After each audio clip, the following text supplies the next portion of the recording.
पटना के राजेंद्र चौक से राजभवन के सामने एक अणे मार्ग मुख्यमंत्री निवास के सामने से आप देख रहे हैं हमारी ये विशेष पेशकश। बड़ी खबर के साथ बुलेटिन की शुरुआत कर रहे हैं क्योंकि मुख्यमंत्री पद की शपथ लेने वाले नीतीश कुमार ही गृह मंत्रालय भी अपने पास रखेंगे।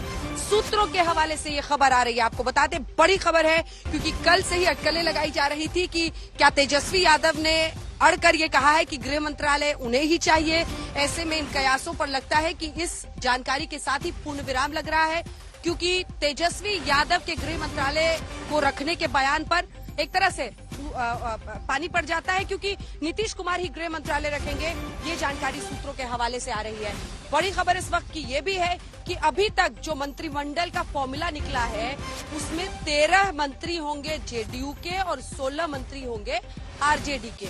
वो इसलिए क्योंकि आप देखिए सबसे बड़ी पार्टी बिहार के विधानसभा में 79 सीटों के साथ 79 सीट्स के साथ है आरजेडी, 45 सीटों के साथ है जेडीयू। ये साफ बताता है कि अगर आप प्रोपोर्शन को देखें तो ऐसे ही होता है। जल्दी से चलते हैं, रोहित हमारे सहयोगी हमारे साथ जुड़ रहे हैं। यही राजभवन में शपथ होना है। कल खबर और अटकलें आ रही थी रोहित कि गृह मंत्रालय पर अड़ गए हैं तेजस्वी, लेकिन लगता है नीतीश बाबू ने साफ कर दिया है कि जो मेरा था वो मेरा ही रहेगा। जी बिल्कुल अंजना, देखिए जब से 2005 में नीतीश कुमार की सरकार बनी है तब से गृह विभाग जो है वो नीतीश कुमार के पास ही रहा है क्योंकि देखिए सरकार की शोभा जो होती है वो गृह विभाग ही होता है। और हमारे साथ इस पर चर्चा करने के लिए मौजूद हैं विजय चौधरी जी, जो है नीतीश कुमार के बेहद करीबी हैं और पूर्व शिक्षा मंत्री भी हैं। विजय जी, ये बात खबर अब आ रही है कि गृह विभाग जो है वो जेडीयू के पास ही रहेगा, यानी नीतीश कुमार के पास ही रहेगा। देखिए, हम लोग तो ये कभी नहीं जानते थे कि गृह विभाग नहीं रहेगा। आप ही लोगों ने खबर चलाई कि नहीं रहेगा, अब आप लोग चला रहे हैं रहेगा। इसलिए ये बात तो कोई हम लोगों ने कही नहीं थी और हम लोग तो अभी भी कहते हैं कि ये गठबंधन जो हुआ है 6-7 दलों का, ये बिना किसी शर्त के हुआ है।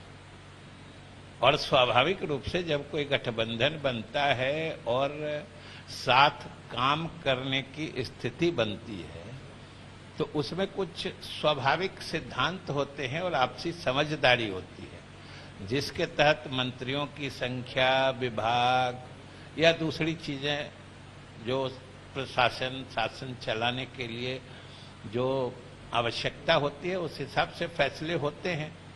तो अभी तक कोई ऐसी बात नहीं थी विभाग की जो कोई गृह विभाग या कोई कभी कुछ, तो इसलिए कोई जब बात ही नहीं थी तो ये इसको मेरे ख्याल से कोई बार्गेन का रूप देना या वो अड़े थे या वो मान गए, ये सब रूप देना ये सही है कि आप लोग मीडिया में चलाते हैं तो दर्शकों को एंगेज करके रखते हैं, ये अलग बात है। तो ये जो सीट फॉर्मूला जो तय हो रहा है, लग रहा है जो कितना सीट किसको, कितनी मंत्री पद मिलेगा, क्या आरजेडी को 16 मंत्री पद मिल रहा है, आप लोग 13 पे मान गए हैं क्या? देखिए फिर वही बात है ना, हम कहे कि एक तो ये स्वाभाविक समझदारी होती है और इसका जब दोनों नेता आज तो सिर्फ 2 शपथ ले रहे हैं, मुख्यमंत्री और उप मुख्यमंत्री, फिर दोनों दलों के नेता बैठेंगे, अन्य दलों के नेता बैठेंगे और सब लोग मिलके अंतिम रूप से तय कर लेंगे जो किस पार्टी के कितने मंत्री होंगे और कौन से विभाग किनके पास रहेंगे, तो ये अभी तय होगा। ये खबर भी आ रही है कि मुख्यमंत्री दिल्ली जाके सोनिया गांधी और राहुल गांधी से मुलाकात कर सकते हैं मंत्री पद बंटवारे से पहले। देखिए ये सब तो अटकलें और क्यास अब लगेंगे ही, स्वाभाविक है, लेकिन अभी कुछ भी कोई कार्यक्रम मुख्यमंत्री का तय नहीं है। अच्छा विजय जी, बीजेपी काफी अब नाराज है। आप देख रहे होंगे कल से बयानों की झड़ी लगी हुई है, कह रहे हैं कि आखिर ऐसा 5 साल में कौन सा भ्रष्टाचार जो है वो समाप्त हो गया तेजस्वी यादव के खिलाफ, जो जिसको लेकर आप लोगों ने 17 में छोड़ा था, जो फिर से नीतीश कुमार वहां चले गए। नहीं देखिए, कुछ चीजें ऐसी होती हैं ना जिनकी प्राथमिकता सबसे ऊपर होती है और वो शासन पद्धति से जुड़ी हुई होती है कि खास तौर से ये हम लोगों को जनता दल यू को एहसास हुआ कि जो